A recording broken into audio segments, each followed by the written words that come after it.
Hey everybody, we're the Menschwarmers. Welcome back, or thanks for having us back into your ear holes for your bi-weekly look at the world of Jews and sports. Gabe, how you doing, my friend? Shana Tova. I'm doing very well. Looking forward to building the sukkah in the heads of all of our listeners. Yeah, I think you're just running through all the high holidays now. Do you have any Shminei Atzeret or Simchat Torah jokes? I was about to say, I think on Simchas Torah, we should start with the first episode of our podcast and have our listeners start at the beginning and then listen to it again. It's like an April Fool's joke, but for the high holidays. Exactly. Your Simchas Torah, but it's nice to do that. I think we're going to be, this next year seems to be very good for the podcast. And this week has got pretty exciting guest. We're going to look to the future by revisiting the past, as it were. Well done. That's right. We interviewed Josh Rawitch, the president of the Major League Baseball or the Baseball Hall of Fame in Cooperstown. Really great to have him as a guest. He's a really recently taken on the role. He's someone who's been in baseball for a long time. I think we had a really interesting conversation with him about, his Jewish connection, Jews in the Major League in the Baseball Hall of Fame, and sort of, how he got the coolest job in the world. It's an extremely cool job. He is familiar with a lot of the Jews in the Baseball Hall of Fame.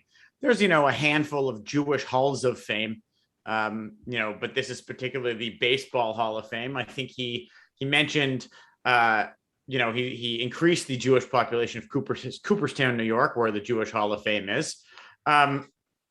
It's also, he's probably, the Jewish, I feel like most Jewish halls of fame, your Jewish Sports Hall of Fame, here and there, like Jews who run Hall of Fames tend to do it like in the trophy case or the display case inside a synagogue, right, or a YMCA somewhere.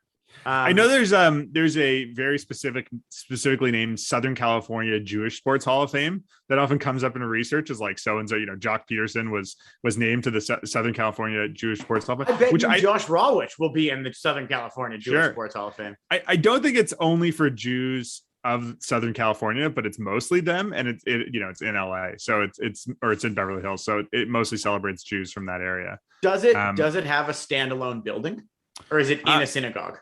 Oh, that's a good question. I think it is in fact an actual building, but that is something we should probably get the CJN to fund a trip for us to Beverly Hills to go do some fact finding at the SoCal Jewish Sports Hall of Fame. It's it's actually in the American Jewish University. Oh, wow, cool. In Bel Air. Cool. So it's, I guess, like the Brandeis West Coast campus. Right. There's an International Jewish Sports Hall of Fame as well. That one's in Israel. Right.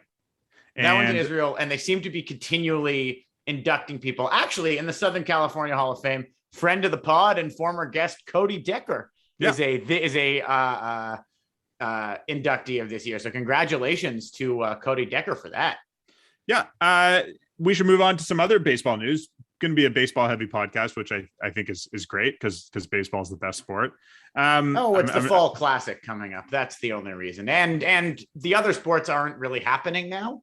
Well, football's underway. Shockingly, preseason hockey is on, which as a Canadian not big hockey fan is only makes me despondent. But we're getting into the playoffs. We wanted to talk about some Jews to focus on in the MLB playoffs that are coming up. Let's remember some Jews. Let's talk about some Jews. So in the American League, we have Alex Bregman on the Houston Astros. Houston, if they haven't clinched the West, they're certainly going to shortly, and will be playing in all likelihood the White Sox in the ALDS. I think it's possible they catch a Rays, but it's unlikely. Very unlikely. I also don't think there are any Jewish players on the White Sox, are there? No, there aren't. But Alex Bregman, or at least I don't believe so. Alex Bregman having a pretty solid year. He had some injuries that troubled him earlier in the year, but he's been back for a bit and been playing pretty well recently as well. He's going to be a factor in the playoffs for sure for the Astros. You know what? Jerry Reinsdorf, he's your Chicago White Sox Jew, but Bregman is obviously true. He's a big deal. He's a great player. He's going to be very relevant and could be a Jew to win another award. But there aren't any on the Yankees. The Blue Jays and the Red Sox don't seem to have any Jews. No, I don't think so. Other than the ones running the show and Chaim Bloom and Mark Shapiro. Right. But we got some Jews in the National League. Former Blue Jay Rowdy Tellez bringing his thick Bubka-esque body to Milwaukee, where they're going to make the playoffs, or they clinched yesterday at the time of this recording. So good luck, Rowdy, in the playoffs. Yeah, the Brewers look really good. I mean, I think they've had the the bats going pretty well all year, and the pitching's been really solid with Corbin Burns, right, as their ace. Rowdy, I think got off to a good start when he got traded to Milwaukee. He got hurt. I think he's playing. I think they're going to get him back for the last series, maybe. Yep. I don't see any reason why he'd be off the playoff roster. Harder to hide his bat in National League games. Sorry, hard to hide his glove rather in National League games. But if the Brewers make it to the World Series, he's a guy who could be DHing, on their and pinch hitting absolutely too. Yeah. And then the two more that we have on the Atlanta Braves, who are almost certainly going to win the NL East. The Phillies are still a few games back of them. They've been, sort of up and down. The NL East, no one has really broken out. But they have both Max Fried, the pitcher, who has been putting together a very solid year. He got off to a rocky start, but I think has just been dominant recently. Should get a few Cy Young votes kind of season. Stay tuned for our interview in a couple of minutes where we talk about Max Fried through some epic Jewish geography. We play a lot of Jewish geography in our interviews, and this chat with Mr. Rawitch is probably the deepest we've ever gotten, from a friend's brother went to Hebrew school with so-and-so onto, his strange connection to Gabe Kapler. So yeah. Let's get excited to talk about that, but we can continue going through the Jews. They also have Jock Peterson, formerly of Los Angeles, and another member of the Jewish Sports California Hall of Fame. I think that's it. Hasn't been playing as much recently, sort of platooning, playing a little bit of center field, a little bit of right. But he's been playing pretty well recently. I think he had a home run on yesterday on Sunday. Should get some playing time, at least as a platoon option in Atlanta. I'm not sure if their series is going to be, I guess it would be the Brewers, right? Because whoever's in the West, the two teams in the NL West are going to play each other. Whoever the, it looks like the winner of the NL West win the division. Yeah, and they're going to play the wild card team. The wild card team. Exactly. Yeah. They're going to win the West, the Giants, and the Dodgers are going to be one wild card, and they'll play the other wild card team. Which looks to be St. Louis. But either the Cardinals or the Dodgers. We'll be playing the Giants. We'll be playing the Giants. There aren't any Jews that I can find on the Giants. We've got two great Mike Jacobs All-Stars. The grandson of one Mike Jacobs All-Star we get asked about a lot, Carl Yastrzemski of the 1970s. His grandson, Michael, is a Mike Jacobs All-Star. Yastrzemski. Anybody in the name Ski, there's a chance. You got to dig into it. Right. And Kevin Gossman. We know Jews named Goss. We know Jews with man.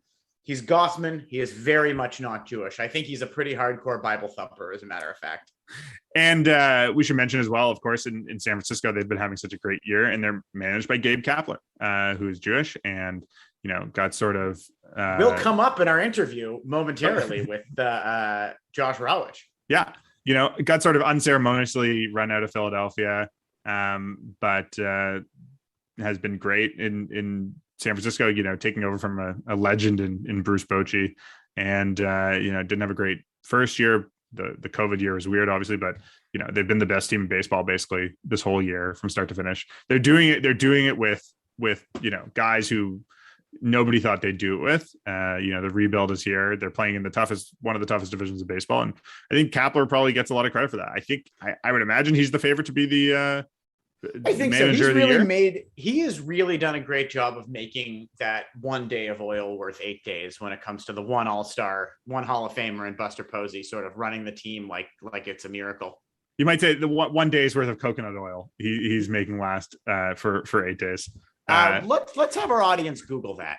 Yeah, we don't need to explain. Feel free to Google Gabe Kapler coconut oil on a non-work related computer. Gabe, before we get into our interview with Josh, there's one more thing I want to mention. And sticking to the baseball world, we have something to celebrate. Israel baseball team won a silver medal at the European Baseball Championship. Spectacular. Very big congratulations to our former guest, Nate Fish, who is now running that team. It's been a great chat about him with Mike Wilner a couple of weeks ago. Nate is long deserved, been, a big titan of Israeli baseball. He is now the coach of the team and taking them to their first podium. which was a spectacular result for them. Yeah, so this is building off, we've talked ad nauseum about, the World Baseball Classic, the Olympics, all of that. At the, European Baseball Classic itself, Israel's best finish was in 2019 when it finished fourth.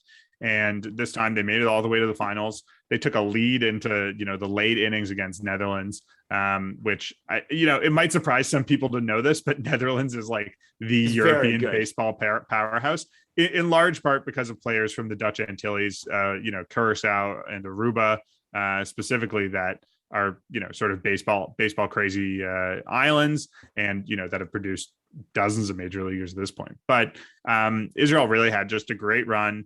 Didn't end up being able to pull it off, but silver medal is great. I think, Gabe, there was a great tweet that Nate Fish put out, saying that the team only had 15 players, 4 of whom were teenagers, 3 of whom were 40 years old. When they went there, they were trying to avoid relegation into like the lower pool, and they put an 18-year-old on the mound, and they still, did all these things, won all these games. They were unbeatable until the last game. It was their first loss of the entire tournament. Yeah. So, real muzzle tov to them. And I think, the Israel baseball story is not finished. It is continuing on. Hopefully there's baseball at the Paris Olympics. Hopefully there's another WBC. And I know that we're going to see Israel continue to make great strides and continue to take home great awards like this. We're gonna keep you posted, everyone, on the Israeli baseball team as we continue going on. We'd love to have Nate back on the show at any time to talk about any of his experiences. It's something we know you care about as our listeners, and we care about both as sports fans and as Jews. So yeah, it's a really exciting and spectacular story, and we can expect to see that group in one of the Jewish sports halls of fame before, later, and after. One other thing I want to get to. Sure. For only the second time ever, a Jewish golfer has appeared in the Ryder Cup. The first Jewish golfer since Corey Pavin of 1991. Corey Pavin also was in the 1993 Ryder Cup, but he was no longer Jewish by then. Right. But professional golfer Daniel Berger, DB Skills, the vibe guy, as they call him, that's right, won the Ryder Cup this week. So a big muzzle tov to Daniel Berger for being the first Jewish golfer to win the Ryder Cup since 91 with Corey Pavin. Yeah, I think, this is actually going full circle, because we did talk about Corey Pavin, I think, in maybe our first or second episode, as trying to define what is a Jewish athlete, or who is a Jewish athlete, because he, grew up Jewish, but converted to Christianity. So not someone who identifies as Jewish, and that's perfectly fine. Doesn't have to be someone who we talk about a lot, but has been written about as a Jewish athlete before. He was Jewish at the time of that first tournament. Yeah. He was 31 years old. He had yet to convert. He was still not Jewish. So he was still Jewish. He was not Jewish. So anyway, good work for Daniel Berger. Good work for Daniel Berger, and our other big Jewish golfer, Max Homa, won the Fortinet championship. That's Fortinet, not Fortnite. Do you know what Fortinet is? Fortinet. I don't know. Let's Google it right now. I think I could probably tell you what like 30% of the companies that sponsor PGA Tour events Okay, so what's your guess? What do you think Fortinet is, and where is it headquartered? I think Fortinet is probably something to do with internet security, and I'm going to say that it's headquartered somewhere in Colorado. Was the tournament in Colorado? No, it was in Napa. Tournament's in Napa. It used to be the Safeway Open. Oh, it used to be the Safeway. Okay, so I'm going to say Fortinet is internet security, and they're headquartered in Silicon Valley. Fortinet is an American multinational corporation headquartered in Sunnyvale, California. Yeah, that's Google search tells us that's Silicon Valley, I think. Is in Santa Clara. Yeah, actually. Absolutely. So it is. Yes, it is in Silicon Valley, and they are a, drum roll please from our producer Michael, a cybersecurity solutions company. Oh, great. Okay, so, I think I sussed it out pretty well. Yeah, Max Homa has won the tournament, and you have won the little game to figure out what Fortinet is. Yeah, that's right. I believe as part of Max's prize, he will win free VPNs for the rest of his life, so he can watch British Netflix as often as he wants. Yeah, I think a lot has been written about Max sort of like dialing in a little bit recently, because he, sort of cut back on some of his extracurricular activities. He, like us, was a Jewish person doing a podcast, and he stepped back from that. I think he's still the mayor of golf Twitter. I think so. And, this is his third championship. It's the first of the year. It certainly sets him up to have a big year on the tour and sort of, crack some top tens at majors maybe would be great. That's somewhere where he really hasn't had success yet. And between Homa and Berger, I think we'll see some more championships this year. They each had one last year, and they're both going to be at the Masters this year. They're both going to be at, I think, all four tournaments. It should be at all four. And Berger's really top 20. Yeah. Well, that's a good profile on golf. I think this is sort of the down months for golf, as much as there are these occasional championships and the Ryder Cup just ended. It's hard to focus on some of the I don't know, the Zozo Classic or whatever. I'm sure we'll talk more about golf as things start to heat up after the new year. Oh, I was going to say, we want to thank Josh for coming, but beforehand, I got a question for you, Jamie. Sure. Before we get to outside baseball, let's talk about something that's a little inside baseball. Sure. When you think about groups, friendship, trust, what do you think of? I don't know. What do I think of? Teammates, competition, or cooperation. Well, I'm talking about the level of cooperation that is the CJN Circle, a group you can join to get the latest and greatest from the CJN podcast network, as well as the rest of the CJN family through online community and newsletter. You can find the CJN Circle at cjn.ca/circle. And with a subscription to the CJN Circle or membership within the Circle, you get the quarterly CJN print magazine, as well as weekly printable editions of all of our stories and invitations to live events that are facilitated and put on by the CJN. You might one day in this circle get to meet us, which actually is probably an argument against joining the CJN Circle. But you could meet other CJN contributors and podcast hosts. We need your support. You can meet our producer, Michael. Support your local Jewish media, and please tell your friends about this show. Exactly. But let's move on to our interview with Josh Rawitch.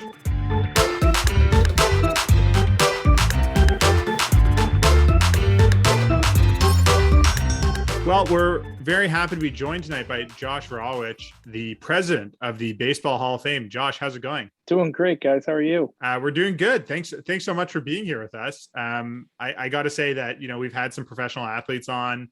We've had people in sports journalism, sports historians, all kinds of people, different walks of life.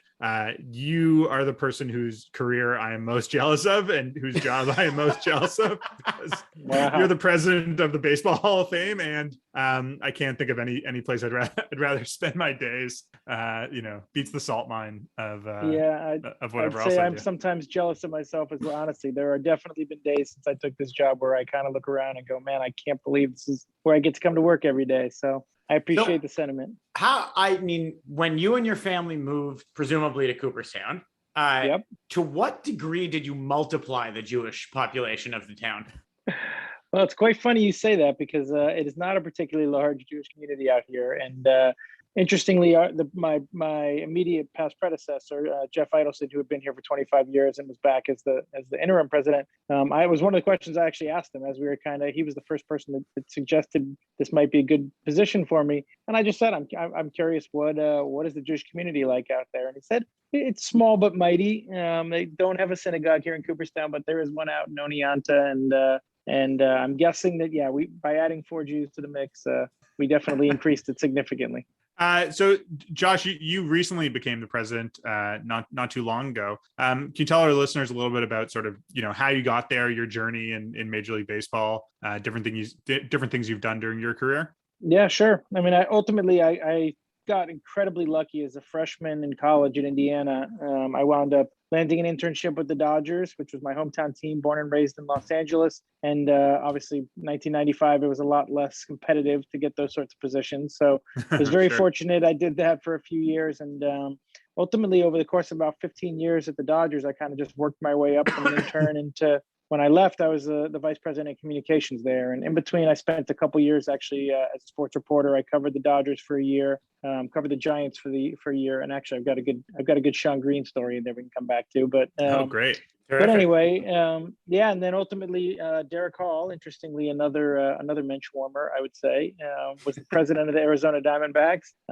He was my old boss of the Dodgers, and he brought me over to the Diamondbacks about 10 years ago. So spent about a decade at the Diamondbacks, kind of slowly taking on more and more responsibility, learning from him, kind of everything that it takes to run an organization. And then just this past June, I was fortunate enough to be named the 8th president of the Hall. So really moving from those two, sort of Jewish cultural hubs of LA and the Phoenix Valley out to Cooperstown, which is in, it's just this beautiful strip of New York. I don't know, is it part of the Oneida Valley, or it's sort of, near Oneida and in between Oneida and Albany? I had the gift a few years ago. My wife got me of driving down to Cooperstown for the weekend and going to the Hall of Fame. And it really is just a magical place. I take it you were somewhat familiar with the Hall before you took the job, just being in baseball and all that. Yeah, I mean, obviously, it's a place that every fan always dreams of going to, and you hear about this as a bucket list item for so many fans. I was fortunate enough. I was here about 20 years ago with my father. We were in Manhattan my sister had a kid out this way, and we took a trip up here for less than 24 hours. I mean, we literally drove up, saw the Hall, and drove back. But I remember thinking how amazing it was then. And then I was very fortunate. In 2014, I came back for the induction ceremony of Joe Torre and Tony La Russa, who I've gotten to work with over the years. I really wanted to kind of just go as a fan. And the following year, we came as part of the group with Randy Johnson. And ultimately, as the Diamondbacks front office, there was about 20 of us that kind of put on some events. And so I had been 3 times prior to the interview process, but obviously it's nothing when you're there as a visitor. It's very different than imagining living here, but it sounds like having been there yourself or been here yourself, you get the sense, you know what it's like. I mean, this place is, as you said, magical, and any baseball fan that you talk to talks about how this is where they want to get to someday, and hopefully everybody does make it. Did Randy Johnson go in with a Diamondbacks cap? He did, yeah. That was, I think, one of the big questions everybody had is whether he really was obviously almost as successful in Seattle. But when you think about the greatest free agent signings in the history of sports, I mean, it's pretty much hard.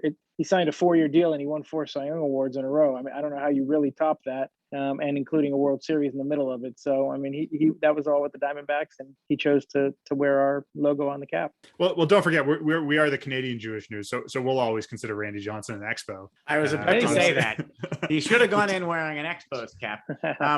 It's interesting. I mean, this is somewhat, sideways from the Jewish athlete debate, but we talk about plaques, on the Hall of Fame and the plaque. Do you, as the president and as a Jewish person, and for the sake of this podcast, see any value in somebody's cultural background being part of that plaque?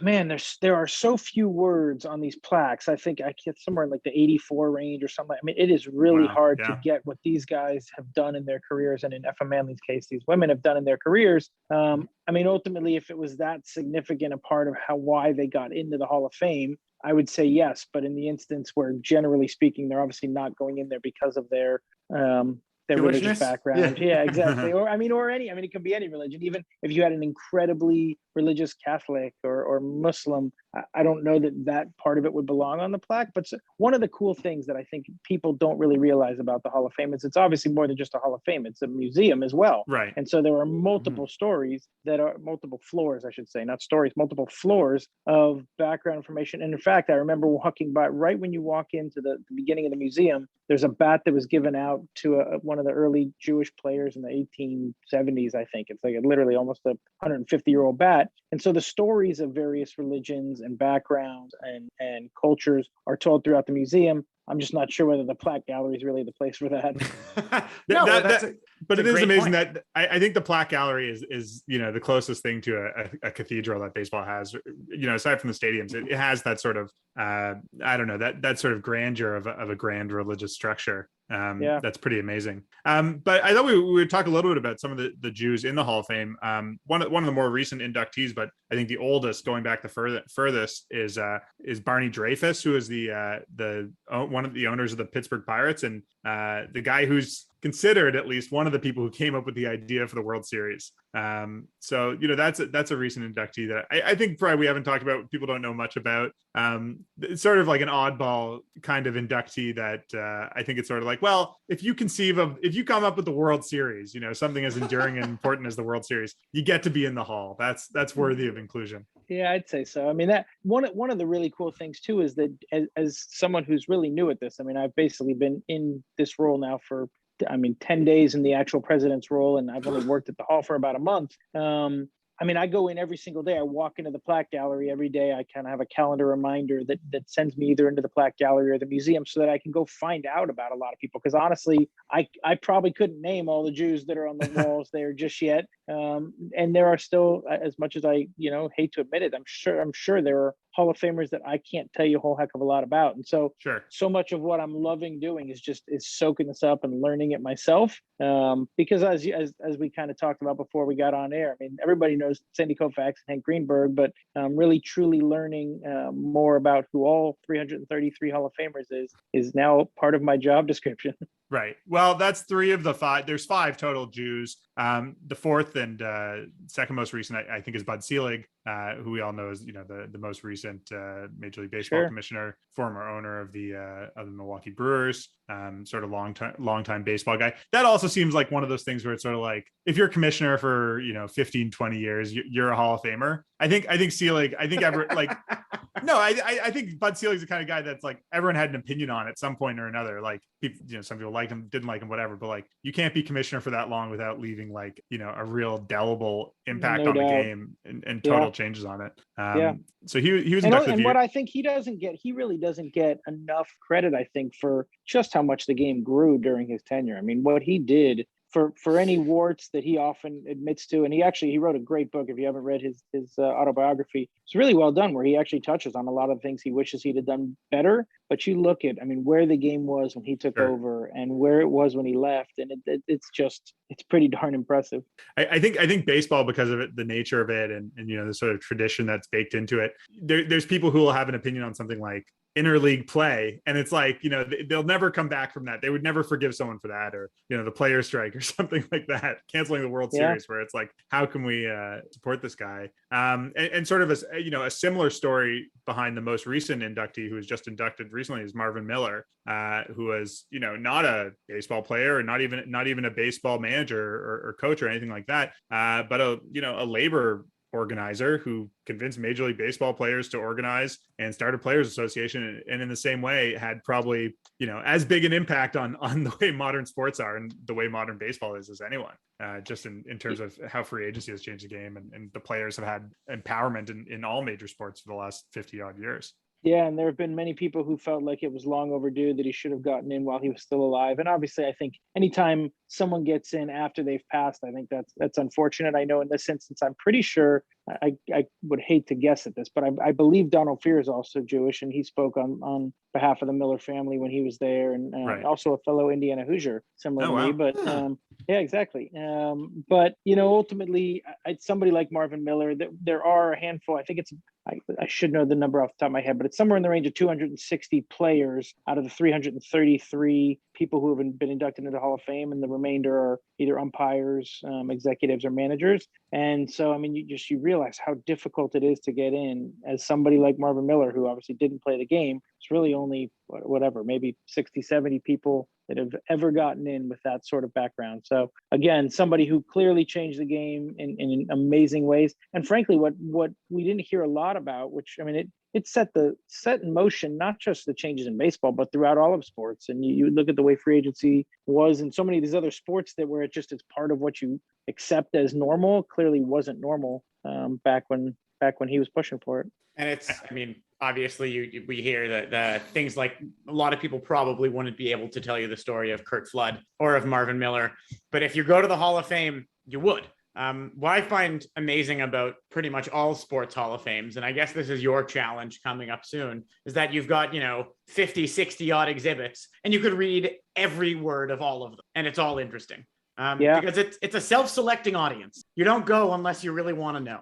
Yeah. Well, what's interesting though, there's truth to that, but what I've found interesting in just the short time I've been here is how often people are kind of coming. They might be on a tour bus coming from Sure. New York City to Niagara, and they decided to stop in Cooperstown, and they might be more interested in the baseball at the movies exhibit, or the women in baseball exhibit, or the what's now called Ideals and Injustices, about the experience of the Black baseball players going back to the Negro Leagues. And so yes, you have to be a true baseball wonk to dig into what a catcher's equipment used to look like in the 1890s, but you probably don't have to be if you're going to go wander and take a look at the locker that happens to be from your team in St. Louis, and maybe you remember some sort of cool. I mean, it's that I do think that's why curators are so specialized at what they do. They're trying to figure out how to write just the short amount of words in order to get people to come in, take a look at it, and move on to the next exhibit. I will say that when I went with my wife, who is understandably less of a baseball fan than I am, which is, again, most It's normal not people. hard to do. Yeah. Right. But she had a very nice time, and I think really enjoyed herself. And, I think, not to get too sappy about it, but the history of baseball is such so intertwined with American history that it's hard not to get, worked up about the sort of monumental things that have gone on in the history of the game, and how foundational and fundamental, just sort of important they were to American culture throughout the 20th century, 21st century now, that it's just, it's something I'd really like to go back as soon as I can, or kids are old enough to drag and be forced to walk through a museum of baseball by their dad. So that's something I hope for. One thing we wanted to bring up, and you mentioned the sort of, there's only 300 odd people in the Hall of Fame. It's been around for 70 plus years now, I think. And it's a very, very exclusive club. We got an email that was sent to us from someone trying to campaign for Ken Holtzman. He's a Jewish baseball player to be in the Hall of Fame, and he's not exactly a Hall of Fame caliber player. Had a nice career, the Hall of Very Good, as they call it. So I guess it's early stages in your career at the Hall of Fame. But have you experienced people campaigning? Are there a lot of people writing letters to you or tweeting at you? Yeah, how busy is your LinkedIn inbox with like stats of Gary Sheffield and so on and so forth? Well, you would not be surprised, I guess, that it's been almost nonstop since the second the announcement happened, that I've heard from. Literally just today, there's a writer at the LA Times who asked if it was okay he's campaigning on behalf of Maury Wills, and he wanted to know where people can send their letters. Can they send it directly to me? So I said, sure, go ahead and have them send it to me. Gil Hodges, I've heard from people pushing for him. Buzzy Bavasi. There's been a number of people that have already reached out, and Kurt Flood, like you mentioned. And I think one of the cool things about my particular role is that I don't really have to get involved in that. I think our job really is to make sure that these era committees that are going back and looking at those that didn't get in, that they have all the information, statistical and otherwise, to be able to make that decision. And really, our job is not to really decide who gets in. It's to help the process move forward, help explain it, help kind of implement it, and then help honor these people once they do get in. But it's been pretty amazing to hear how many people believe that I could just kind of snap my fingers, and I'm glad I do not have that power, because that would be a rather challenging thing to try to come up with. Right. Well, I'm sure you'll have to figure out some sort of triage system for your inbox, I think, for all the letters you're going to get. If you're telling people to direct them to you, it's very generous. It's very generous of you, but I don't know if that'll be able to last forever.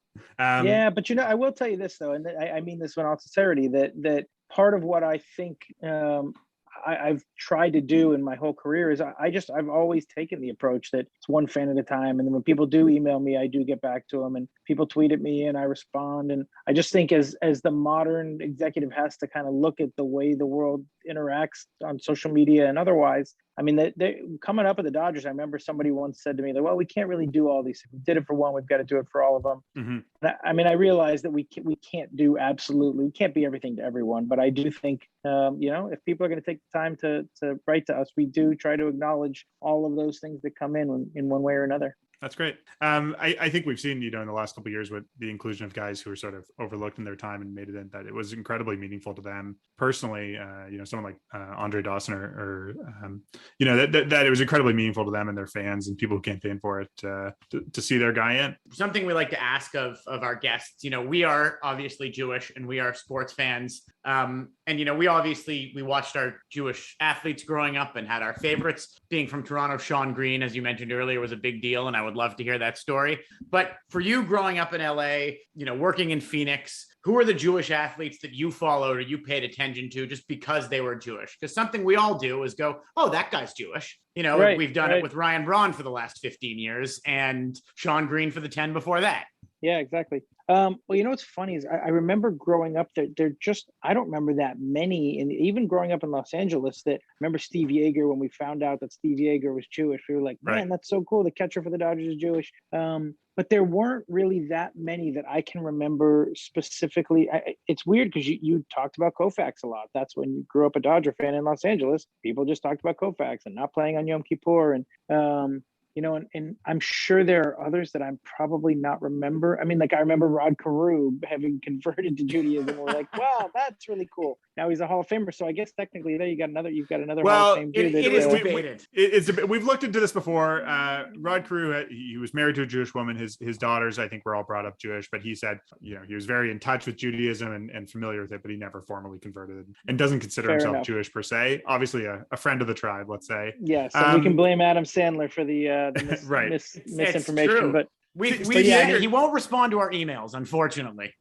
Steve Yeager is also a convert. I mean, I think because of his name, people assumed that he was born Jewish, but he was a convert. I know Lou Boudreau, again half Jewish, but I think grew up Catholic. It's interesting because I think there was for a period of time a real gulf between Greenberg and Koufax and Al Rosen and the next generation of people in the 80s between and 90s. Al Rosen and Kevin Youkilis. There was really interesting thing. Well, here's a small world. Is I remember when my fraternity brother in college was Kevin Youkilis's older brother. Oh, cool. Was it a Jewish frat? It was, yeah. And oddly enough, he used to talk about his little brother, who at the time was like, I don't know, 9th, 10th grade, and he was a really good player. And we're like, whatever, everybody's got a little brother who's a pretty good player in high school, but his little brother went on to be Kevin Youkilis. It was pretty impressive. That's amazing. Can we bother you for your Sean Green anecdote? Always game for one of those. Yeah, well, I mean, he's just been awesome. I was fortunate enough to start working with him kind of shortly after he came over to the Dodgers as a free agent, as part of a trade originally. But then when the year that I covered the Dodgers, which is 2001, we had just gotten to know each other. I think it was maybe his second or third year there. And so he had a pretty good understanding of who I was and that I wasn't going to burn him. And I remember asking him if I could kind of work on a first person piece on why he didn't play on Yom Kippur in 2001, which was kind of a big deal coming down the stretch. There weren't a lot of players that were doing that. And I just remember, it's got to be somewhere on MLB.com's archives. That's who I wrote for at the time. And it was written kind of as a first person interview, a first person from his own words, but ultimately I helped him with it. And I just remember thinking like an early Players Tribune article. Exactly. There you go. There were several back in the day. We did blogs that people weren't calling blogs back then. They were just online journals. But Sean was really, I think, just very thoughtful in the way he went about it. He felt it was important, both in his time in LA, his time in New York, that he knew how many kids were looking up to him, and he just felt, I remember hearing the stories of Sandy as a kid. I've got to do the same thing. And so to me, dealing with him in that regard, and similarly, actually, fast forward, 17 years later, I was fortunate enough to help run the venue in Korea for the World Baseball Classic, and I wound up being there when Team Israel was there, and being around these guys, being on the field when right before the first game, they all kind of took off their hats for the anthem and they all had yarmulkes on, and it just these moments where you kind of realize like just what our faith means and how far back it goes, and a lot of these guys who weren't necessarily raised Jewish, didn't have bar mitzvahs, they might have had a parent or a grandparent, and yet they saw Team Israel as their chance to really connect with their heritage. And for me, that's what my religion's always been, just a way to kind of look back for centuries at the people that came before me. We wind up hearing this a lot on our show with people we talk to.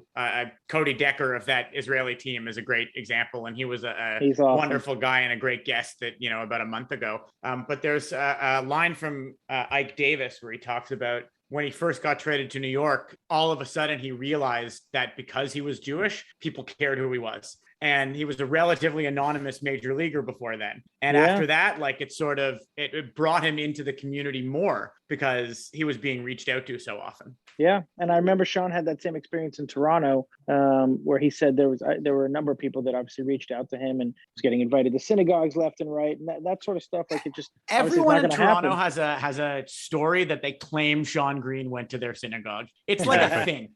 That's really funny. Well, perhaps he did, but he is as good a guy as there is. Cody's amazing, and that's, I think, in a lot of ways.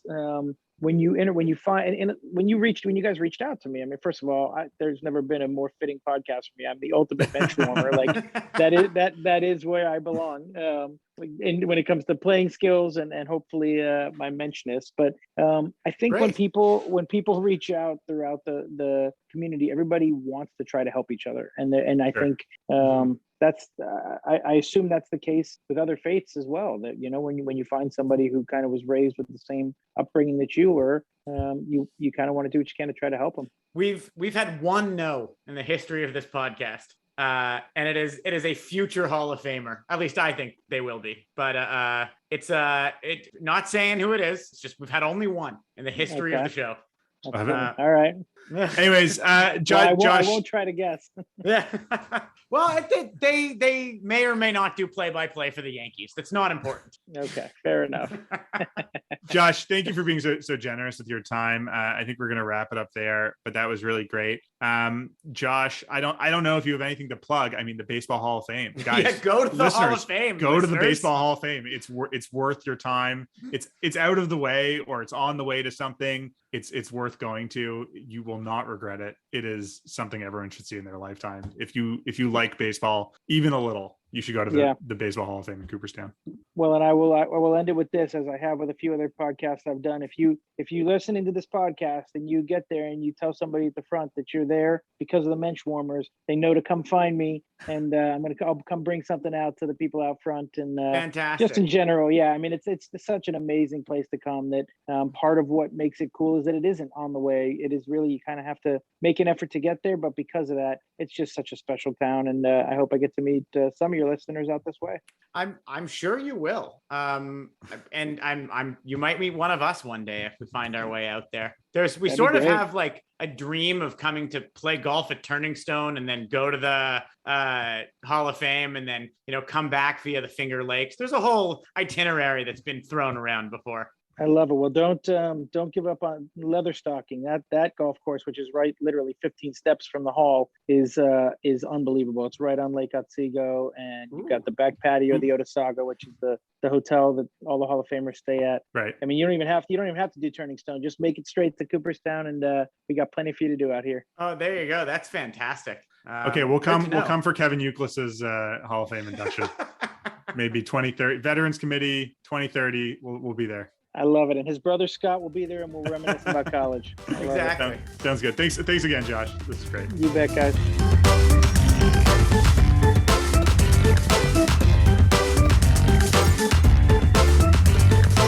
Thanks again to Josh Rawitch for appearing on our show. If anyone is interested in visiting the Baseball Hall of Fame, it is in a town called Cooperstown, New York, a place we discussed at length in the show.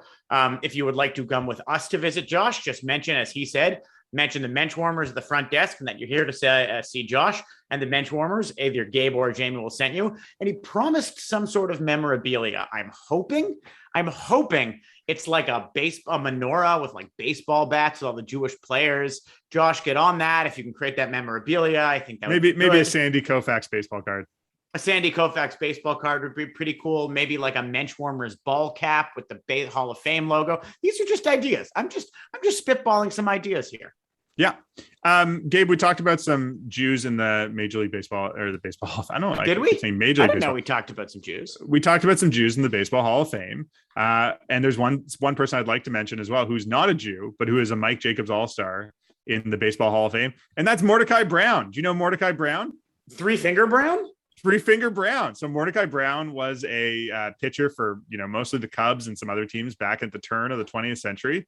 And he was known as Mordecai Three-Finger Brown because he mangled one of his hands in some farm equipment, I believe.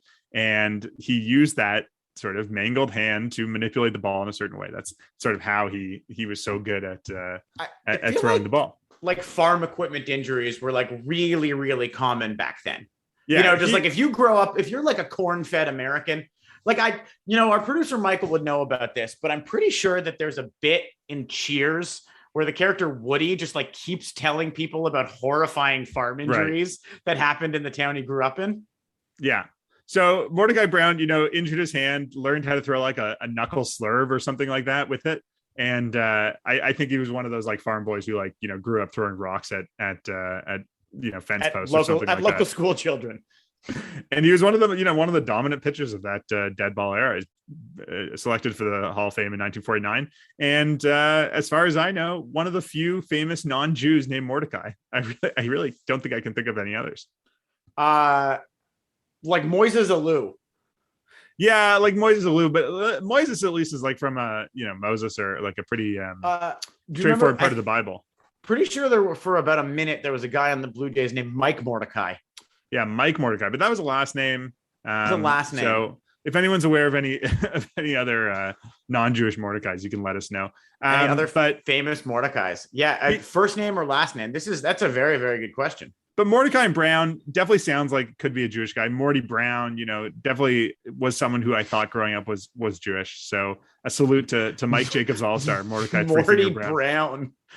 That's right. Morty, hey, Mort. Do you think his friends called him Morty? I think they called him Mort. Mort makes sense, or Morty or something. Yeah, probably. Minor. Apparently they called him Minor.